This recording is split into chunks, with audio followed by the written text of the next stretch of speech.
Direktorat Tindak Pidana Ekonomi Khusus Barreskrim Polri membongkar sindikat membobol bank yang menyasar rekening dorman senilai 204 miliar rupiah. Tak hanya itu, ternyata 2 dari 9 orang yang ditetapkan sebagai tersangka diduga terlibat penculikan Kepala Kantor Cabang Bank BRI Cempaka Putih Ilham Pradipta. Penculikan itu mengakibatkan Ilham tewas.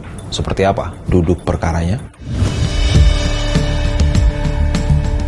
Direktur Tindak Pidana Ekonomi Khusus Barreskrim Polri Brigjen Helvia Segaf dalam jumpa pers Jakarta, Kamis 25 September 2025 menyampaikan, Polri bekerjasama dengan Pusat Pelaporan dan Analisis Transaksi Keuangan atau PPATK mengungkap sindikat pembobolan bank yang mengaku sebagai Satgas Perampasan Aset. Pembobolan dilakukan melalui kerjasama dengan orang dalam pihak bank. Dari pengungkapan tersebut, penyidik menetapkan 9 tersangka yang terdiri atas 3 kelompok. Kelompok pertama adalah mereka yang merupakan karyawan bank, kelompok kedua pelaku pembobolan, dan ketiga adalah pelaku pencucian uang. Dari ke-9 tersangka itu, C alias K dan DH terlibat dalam kasus penculikan Kepala Kantor Cabang Bank BRI Cempaka Putih. Dari 9 pelaku di atas, terdapat 2 orang tersangka berinisial C dan K serta DH sebagai sindikat jaringan pembobolan dana nasabah yang menargetkan rekening dorman, yang juga terlibat dalam kasus penculikan terhadap Kepala Cabang Bank BRI, Cabang Cempaka Putih, berinisial MIB, yang saat ini ditangani oleh Ditreskrim Polda Metro Jaya.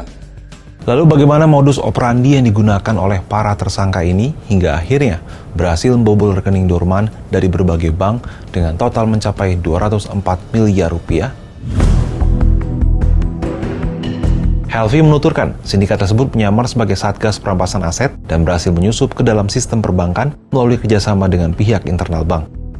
Tim eksekutor dan sindikat tersebut memaksa kepala cabang untuk menyerahkan user ID aplikasi core banking system milik teller dan kepala cabang. Apabila data itu tidak diserahkan, mereka akan mengancam keselamatan kepala cabang tersebut beserta keluarganya. Pada akhir Juni 2025, eksekutor dari sindikat membobol bank bersama kepala cabang sepakat memindahkan dana dari rekening dorman yang diincar. Pemindahan dana tanpa sepengetahuan nasabah atau pemilik rekening itu dilakukan pada Jumat sore. Dengan cara itu, pemindahan dapat berjalan mulus tanpa kehadiran nasabah. Total dana yang dipindahkan sebesar 204 miliar rupiah yang ditransfer melalui 42 kali transaksi dalam waktu 17 menit ke 5 rekening penampung. Sekretaris Utama PPATK Inspektur Jenderal Albert T.B. Sianipar mengatakan, dalam kasus ini modus operandi cukup kompleks. Sampai saat ini PPATK telah membuka sampai lapis ketiga, yakni dari perusahaan kegiatan usaha valuta asing dan 3 pemilik rekening. Modus operandi yang memang terlihat jelas di sini adalah kegiatan dengan melakukan upaya pengaburan transaksi keuangan tadi, yang kita biasa kenal di dalam modus-modus tindak pidana pencucian uang, smarving, dia pecah-pecah, dia bagi-bagi, kemudian dia ada U-turn di sana, karena salah satu money malls tadi, rekening yang dipakai untuk menampung dana hasil retas, itu ternyata terindikasi adalah milik pelaku utama tadi.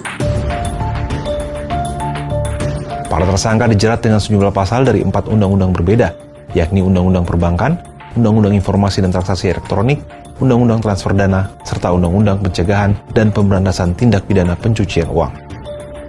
Modus operandi yang memanfaatkan orang dalam dan menyamar sebagai Satgas Perampasan Aset ini terbilang rapi dan sistematis, hingga akhirnya berhasil merampok uang di rekening dorman sebesar 204 miliar rupiah. Kalau menurut sahabat Kompas, apa tanggapannya terkait kasus ini?